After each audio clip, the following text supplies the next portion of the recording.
What's good, TMG fam? It's your boy Ellen. I'm back with another reaction. How y'all feel? Welcome back to the channel. Salute. Now, when I see a title like this, bro, I go through a wide range of emotions, fam. 3 mass murderers who are free today. So my mind automatically started going crazy. Like, okay, how did we drop the ball? Why? Why are they free? Okay. Are we monitoring them heavily? Number 2, are we monitoring them heavily? Are they plotting to do something else? Like, so where are they from? Are they near me? Like, so many different things go through my mind, man. Mainly that first one. How did we drop the ball? Why is mass murderers free? This is a mass murderer. Mass murderer. Shouldn't be free. We're going to get into this video, man. Shout outs to Criminally Listed. We're going to check this out. If you're new to the channel, hit this subscribe button. Join the fam. Once you join the fam, real quick moment of silence for the haters. That's enough. Now run the likes up. Make sure y'all hit that like button, man. It helps. Let's go.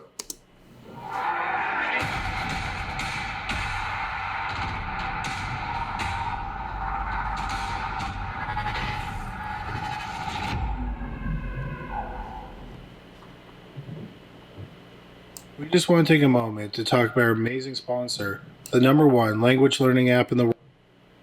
Hold on. It's been almost a year. Number 3, Carl Ryman.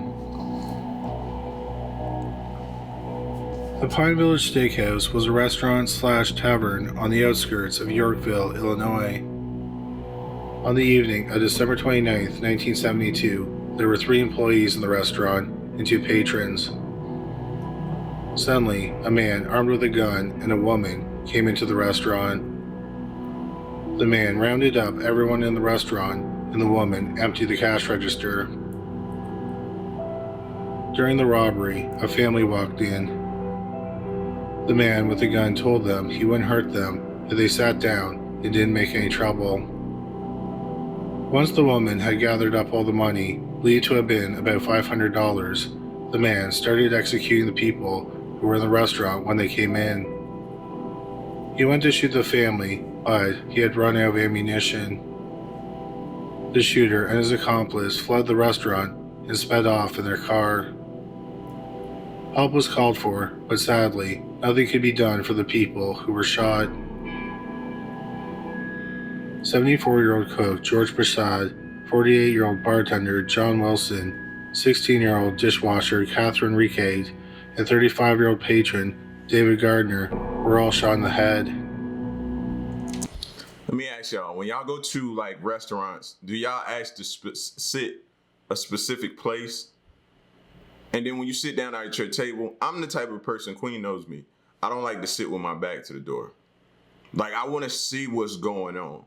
I react quicker than she does, so I like to see what's going on. I can't have, like, don't sit me, you know what I'm saying, with my back against the door, and I like to sit in certain places to where I can see everything that's going on. That's just a rule for me. I have to be like that, or I won't eat. I won't eat there. I gotta go somewhere else then. 48-year-old Robert Loftus was shot twice in the torso. Only the bartender, John Wilson, was taken to the hospital. The other 4 were pronounced dead at the restaurant. Tragically, Wilson died later that night in the hospital. The witnesses were able to give a description of the car and the couple. About 40 minutes after the deadly robbery, 31-year-old Carl Ryman and 30-year-old Betty Pitch were arrested. They went to trial together in May 1973. Ryman's lawyer argued that he was insane at the time of the massacre because why else would someone kill 5 people? Ryman's lawyer also pointed out that Ryman had suffered 3 head injuries as a child, and as a result, he had suffered permanent brain damage. Pitch's lawyer said that it wasn't her fault that Ryman was a mentally ill man who killed 5 people. The prosecution argued that just because a crime didn't make sense, or it isn't something an average person would do, it does not mean Ryman wasn't responsible for his actions. The prosecution also argued that Pitch was a willing participant in the crime. During the robberies, she made several sarcastic remarks and then tried to escape from Ryman after he slaughtered 5 people. The trial lasted 5 days. It took the jury 6 hours to reach a verdict. Both Ryman and Pitch were found guilty on all counts. Why would that take 6 hours? You have the story, the witness statements. You got everything that happened. Guy walks in, robs the place, then turns, open fires, and starts shooting people. That'll take me a few seconds. Guilty. What am I deliberating about? What am I thinking about? No, these people are dead. Some injured, and some survive, but now have to go through this mental depression or whatever they're going through about this. They have to deal with this for the rest of their lives. What would make me waver about my verdict on this case? Nothing. Betty Pitch was sentenced to 20 to 60 years in prison, and she was eligible to apply for parole after 11 years. For each of the murder charges, Ryman was sentenced to 50 to 100 years in prison. He was eligible to apply for parole after 20 years. Betty Pitch was paroled in 1983, and she died in 2004. In the mid-1980s, Carl Ryman had significant religious conversion and has shown remorse for his actions ever since. He also started working in the hospice of the prison, and he worked there for decades. Ryman also suffered major health issues in prison. He had cancer 3 times. As a result, he only has vision in one eye. He also suffered a stroke. In 2020, he had congestive heart failure. Carl Ryman served nearly 45 years in prison, which is about 9 years for every life he took. He ended up applying for parole 20 times. He was paroled in April 2018 at the age of 77. Some family members of the victims were outraged. As they should be. Like, what? Because he aged now and you feel like, what, he's not a threat? So that's why you released him? You felt sorry for what he was going through? What about those victims? Nah, fam. I agree with the people who are outraged. He should have not been released. Bruce Recate is the brother of 16-year-old Catherine Recate, who was killed in the robbery. Catherine had only been working at the restaurant for a few weeks before she was killed. Bruce told a reporter, 5 victims never got to be free no more. They don't get to walk this earth. Why should this man? Right. Upon his release, Ryman moved around a lot and didn't keep the authorities informed as to where he was. So he was sent back to prison.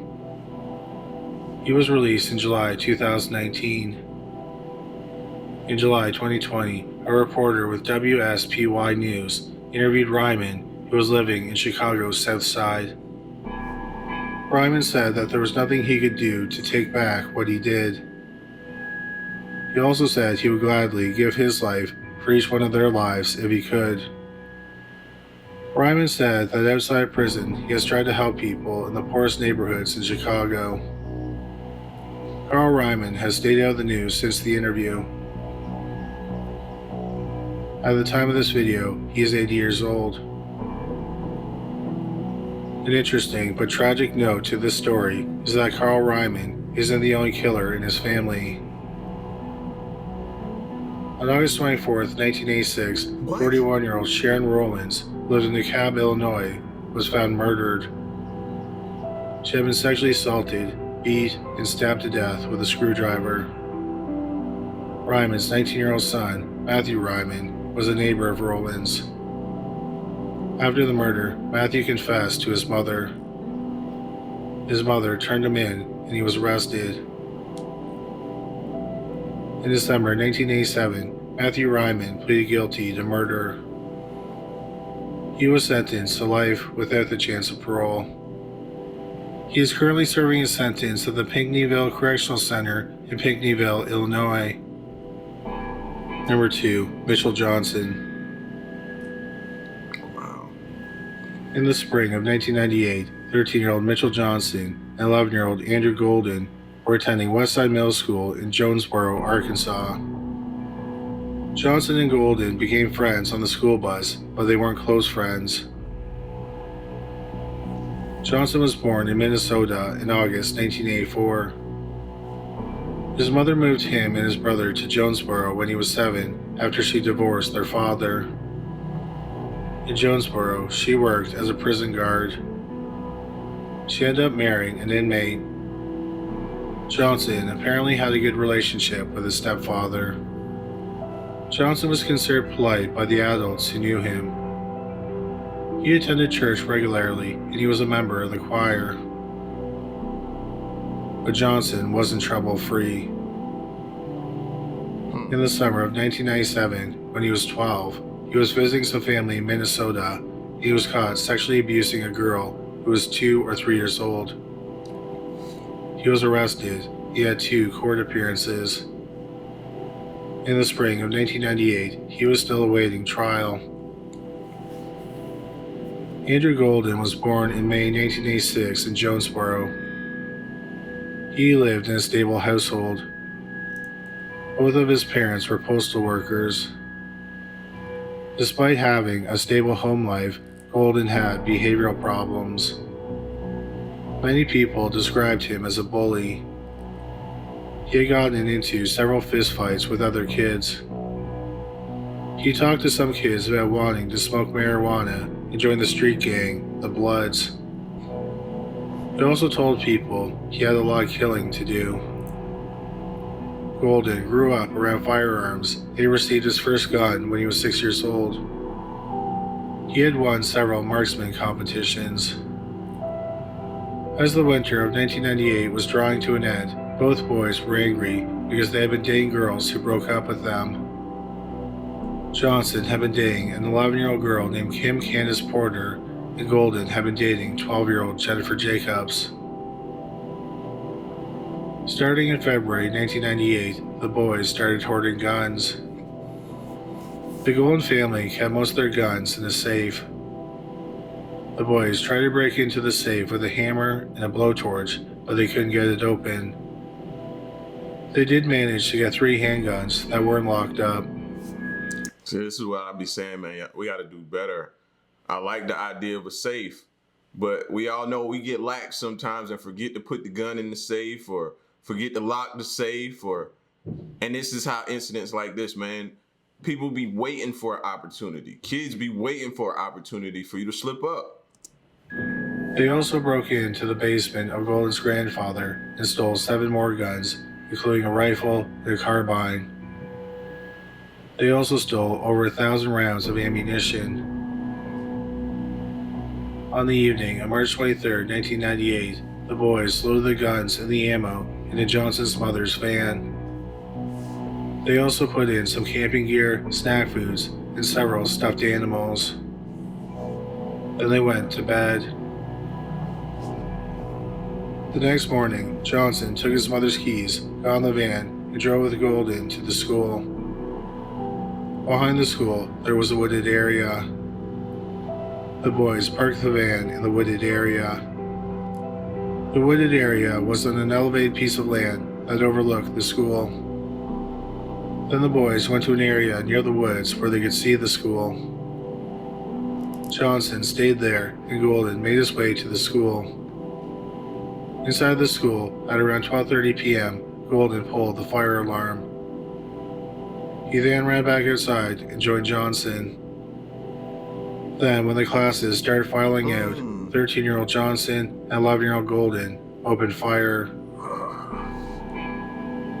Unfortunately, the fire alarm system caused the doors to lock once they were closed behind the students. So many of them were trapped. One teacher, 32-year-old Shannon Wright, stepped in front of a 6th grade girl and she was shot twice. The girl that she shielded was not injured. Another teacher, 42-year-old Lynette Thetford, also shielded students, and she was shot as well. Within 4 minutes, 27 shots were fired. 2 teachers and 13 students were shot. 4 students, 11-year-old Natalie Brooks, 12-year-old Paige Ann Herring, 12-year-old Stephanie Johnson, and 11-year-old Brittany Rachel Vanner, and 1 teacher, 32-year-old Shannon Wright, all died as a result of their wounds. Johnson and Golden has specifically targeted girls. Out of the 15 people who were shot, only 1 boy was shot. All this over emotions, broken hearts, and stuff like that. Like, it's the simplest of triggers. It ain't always that we be looking for, man, it's got to be something traumatic that happened to that person that caused him to just black out and go out like that. It don't always have to be. It ain't. It's horrible. And this is your worst nightmare right here as a parent. Among the injured were Kim Candace Porter and Jennifer Johnson, who had dated the boys. After the shooting, the boys ran towards the van, but the police apprehended them before they could get there. The boys were asked why they did it, and Johnson said it was Golden's idea. He had asked him if he wanted to do it, and he said sure. When Johnson was specifically asked why, he said, "Anger, I guess." 4 months after the shooting, on August 11, 1998, which was Mitchell Johnson's 14th birthday, he pleaded guilty to 5 counts of murder. At the hearing, he claimed he never intended to kill anyone. He said that they were just planning on shooting over everyone's head. Andrew Golden, who had turned 12 since the shooting, had his trial that same day. It lasted 3 hours, and the judge found him guilty. Since the boys were under the age of 14 when they committed the murders, they couldn't be sentenced as adults. So they could only be incarcerated until the age of 21. Then, once they were released, they would have a clean record. The next year, Arkansas created a new law so that someone under the age of 14 who commits a crime like murder can be tried and sentenced as if they were an adult. Yeah. Mitchell Situations like this, I'm cool with making an exception. Yeah, we could try them as adults. They were of sound mind. Johnson was released in August 2005 after serving just over 7 years. Andrew Golden was released in May 2007. He had been incarcerated for about 9 years. Johnson continued to get into problems after he was released. On New Year's Day 2007, Johnson was arrested at a traffic stop. He had 21 grams of marijuana on him, and he was in possession of a loaded 9mm handgun. What did they say? He only did 9 years? But it was, how many people killed? 1, 2, 3, 4, 5, 6, like 6 or 7? And you did 9 years. Make that make some sense. Or tell me I ain't hear it right. Hold on. I'll back it up. In August 2005. Mitchell Johnson was released in August 2005 after serving just over 7 years. 7 years. Just over 7 years. Murders. Andrew Golden was released in May 2007. He had been incarcerated for about 9 years. He did 9. Johnson continued to get into problems after he was released. On New Year's Day 2007, Johnson was arrested at a traffic stop. He had 21 grams of marijuana on him, and he was in possession of a loaded 9mm handgun. He was charged with possession of a firearm while either using or addicted to a controlled substance. It was an obscure charge that is rarely used. Johnson's lawyer believed he was charged with a rare crime because people were still upset that he was involved in the murders of 5 people, including 4 children, and he had only served 7 years.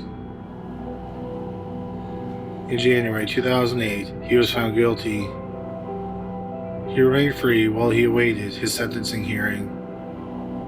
Just a few days after he was convicted, he was arrested again. He was working at a gas station and a customer left behind a credit card. Johnson used the credit card to buy some food at Burger King. When he was arrested for stealing the credit card, he had some marijuana on him, so he was charged with possession. In September 2008, 24-year-old Mitchell Johnson was sentenced to 4 years in prison for possession of a firearm while either using or addicted to a controlled substance. In October 2008, he pleaded guilty to stealing the credit card and having marijuana on him. The following month, for those convictions, he was sentenced to 12 years in prison. In February 2009, he pleaded guilty to theft by receiving and financial identity fraud because he had used the credit card at Burger King. He was sentenced to an additional 6 years in prison. He should have never been released. We wouldn't have had to go through this. And the thing about it, I think that people forget to think about is they could have done it again. They were released. You already see what they did when they got out. They didn't show any signs of being rehabilitated or learning from their mistakes or nothing. They traveled down the dark roads again. That's what I'm saying, man. We're not even doing rehabilitation in these prisons, bro. No, we stick them in a hole. We stick them in a cell. We stick them in general population. They chill out, hang out with the other criminals for the day, and they learn new criminal stuff. They go in with maybe a bachelor of killing of marijuana and come out with a doctorate of mass murderer or what? It's crazy. We're not rehabilitating them. So to give a killer 7 years or 9 years, it still doesn't make sense to me. Sorry, it don't. In total, he had been sentenced to 22 years in prison. He ended up staying in prison for about 7 years. In July 2015, he was placed in a drug rehabilitation program, and he has stayed out of the news ever since. His current whereabouts are unknown. After Andrew Golden was released, he legally changed his name to Drew Grant. The fact that he changed his name became public in 2008 because he applied for a concealed carry permit. He was ultimately denied.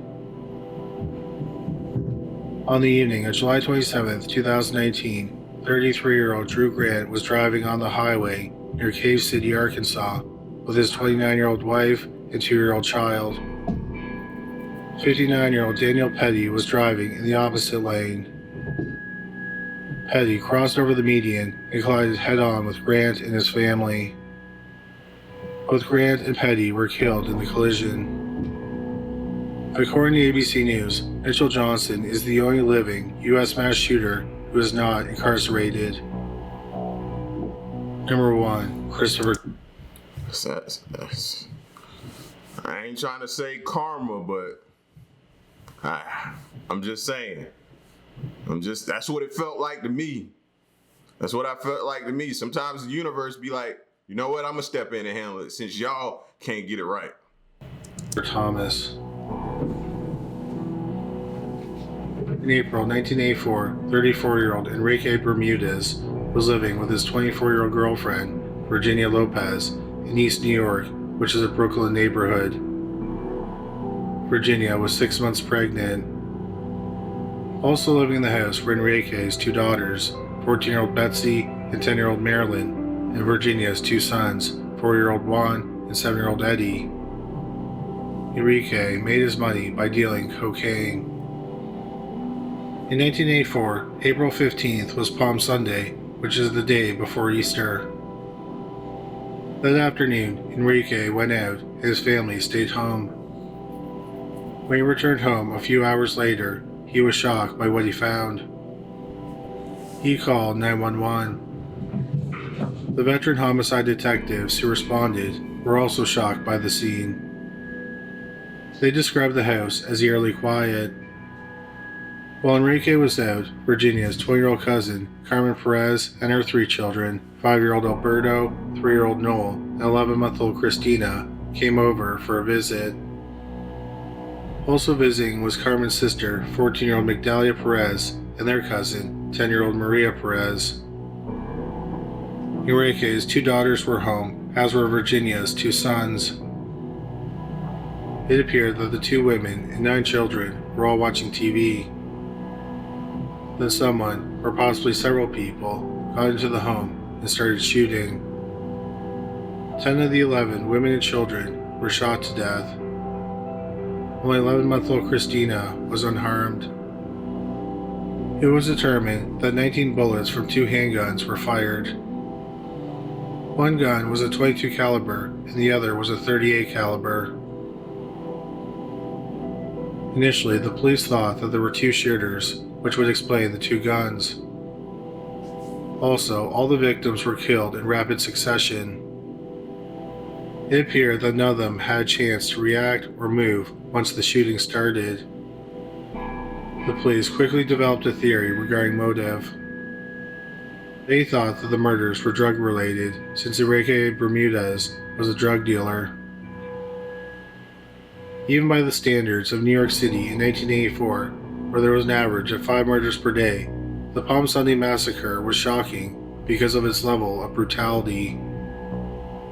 So the police thought that the murders were committed by or performed on behalf of a Colombian drug cartel. But beyond that, the police didn't have any leads. A month went by and no arrests were made in the case. Then in the middle of May 1984, about a month after the mass murder, the police received several tips. They all said that a 34-year-old drug addict with a history of violence named Christopher Thomas might be responsible. Thomas's first significant brush with the law was in the winter of 1981. On November 1st, his 24-year-old girlfriend, Carol Epps, was found strangled to death in a shower in a motel room in Fort Lee, New Jersey. The medical examiner believed that she was killed the day before. On December 14, 1981, Thomas was arrested for the murder. He went to trial in June 1982. The case against him was circumstantial. The night manager at the motel picked him out of a photo lineup. Also, Thomas's fingerprints were found on the registration card, but his fingerprints had not been found in the motel room. It was a 6-day trial, and the jury deliberated for 4 hours. Thomas was acquitted. The jurors said that while the prosecutor may have placed him at the motel, they couldn't prove he killed Epps. Then, 5 days before the Palm Sunday massacre, Thomas broke into the home of his estranged wife. He then proceeded to viciously beat her. After getting the tips, the police thought that Christopher Thomas was a plausible suspect in the Palm Sunday massacre. See, that's when you should like go back to that juror, that one juror. We should be allowed to know who he is, so we could just say, so now what? You released him back out into the world, and look what he just did. How you feel now? How you feel? You ain't feeling too good, are you? So on May 22nd, just over a month after the mass shooting, the police searched the home of Thomas's estranged wife. The investigators learned that Thomas used to like to shoot mice that ran around the home with a .22 caliber handgun. He had left behind some shell casings, and the police collected them. They were compared to the shell casings left at the scene of the massacre. Forensic experts determined that they were fired from the same gun. Fortunately, the police didn't have a hard time tracking down Thomas. He was in jail because he had been arrested for a horrifying crime. Some reports said that he had been arrested because he had sexually assaulted his mother, and other reports said he had attempted to sexually assault his mother. Nevertheless, in June, what kind of person sexually assault his own mother, bro? Like, spawn of the devil. No, what's worse than that? How do you, the person that gave you life, you sex? In 1984, while he was in jail. I'm done, bro. I'm done, man. I'm done. Like, I keep saying, like, yo, that last video we watched, that's crazy. And then they just keep outdoing themselves. He was charged with 10 murders. He went to trial 13 months later, in July 1985. The prosecutor said that Christopher Thomas went to the home of Enrique Bermudez for 2 reasons. First, Enrique had been his drug dealer, and they had argued several times over deals. At the time, Thomas owed Enrique $9,000. Also, Thomas incorrectly believed that Enrique was having an affair with his estranged wife. Stop. At this point, you're just trying to make up things to give you a motive to do what you did. Stop it. When Thomas got to Enrique's house and discovered he wasn't there, he killed nearly everyone else in the house instead. Thomas's lawyer didn't try to argue that he didn't kill the women and children. He just argued that Thomas was too messed up on drugs to know what he was doing. No excuse. He was also in a bad emotional state because he was upset over the state of his marriage. The trial lasted a little over a week. Over 3 days, the jury deliberated for 16 hours. Then the jury foreman announced that Christopher Thomas was guilty of first-degree murder. But then the other jurors spoke up, and the foreman corrected himself. They had actually acquitted Thomas of the 10 murders, but they had found him guilty on 10 counts of manslaughter. The jury thought he was too intoxicated to be in the right frame of mind.